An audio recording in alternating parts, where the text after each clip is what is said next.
JKB back with another episode. Today I'm going to talk about the positives and the negatives of the Nintendo Switch up until this point. Now, on the 27th of this month, I'm going to get a hands-on demo for 4 hours. I get to play all the games and tell you about them. And that day, I'm going to come home and make a hands-on video. Been talking about that online. I'm super excited about it. So comment below if you want me to get some details of the system that you haven't heard online yet.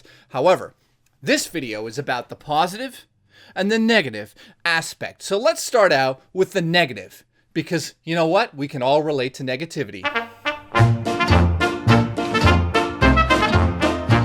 First up is something that's super small, but a lot of people are a little disappointed about this, and that is the removal of the Miiverse and Street Pass. Is this really a negative aspect of the system? Me personally, because this ties into the online mode, which I'll get into in a minute, I think the Miiverse was a piece of shit. I never used it once. You might have used it. I know a lot of kids used it. That's just my personal opinion. Now, the Street Pass aspect of the 3DS has been something that I've always cherished. I love seeing all of the people around me playing video games, but I also love seeing the interaction that can take place. It was cool. It was simple. It's a bit of a disappointment based on the fact that this is a portable system as well as a home console, so that's number one on the negativity list. Number two on the list is no pack-in game. This is a huge negative for a lot of people out there. Nintendo is releasing a game called 1-2 Switch. I truly believe that this game should have been a pack-in game with every system. Kind of, a tech demo to show you how to use the system, to understand what Nintendo is trying to do with the system. This would have been a great piece of software to give everybody that's dropping in Canada over $500 to get the Switch on day one. The third negative point that I thought of was the goddamn motherfucking prices of the accessories. Sorry to my aunt, her kids watch this, I'm swearing, but the accessories are so fucking overpriced, it is absurd. Yes, fine, there's a lot of tech in the Joy-Con controllers. The classic Pro controller can last over, I heard crazy, like 25-30 hours on one single charge. It also has all of the tech from the Joy-Con controllers except the AR camera. Oh god, I can't justify the prices on the accessories. This is absurd. Unbelievable. Next up on the negativity list is the goddamn paid internet service that they have given us no details on. We have absolutely no idea what's going on with it, what it's going to give us every month.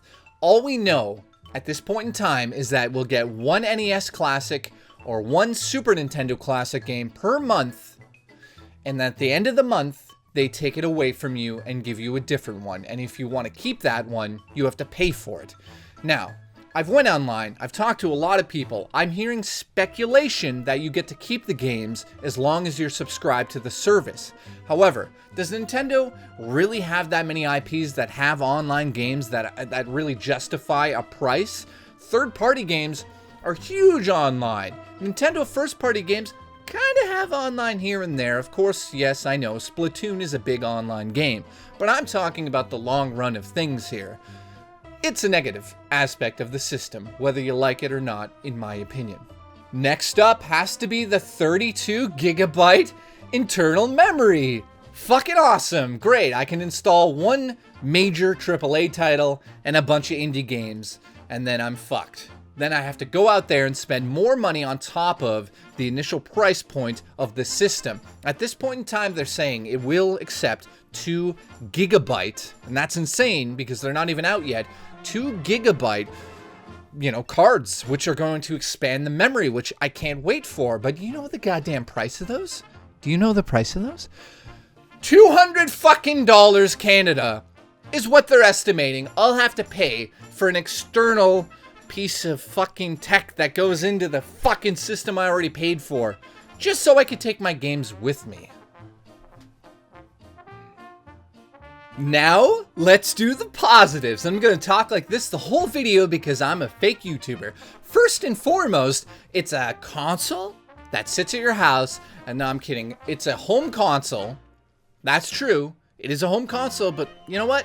Playing Zelda, gotta take a shit, gotta go to the bathroom, pop it right out of there, and now you're there. But as you're taking a shit, Your friend might call you and say, "Hey Jay, yes, the strip club.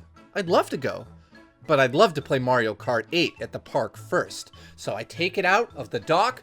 Now I'm playing Mario Kart 8 Deluxe at the park with my friends. Split screen, single screen if he brings his. This is insanity. This is an amazing point of the positivity of this system.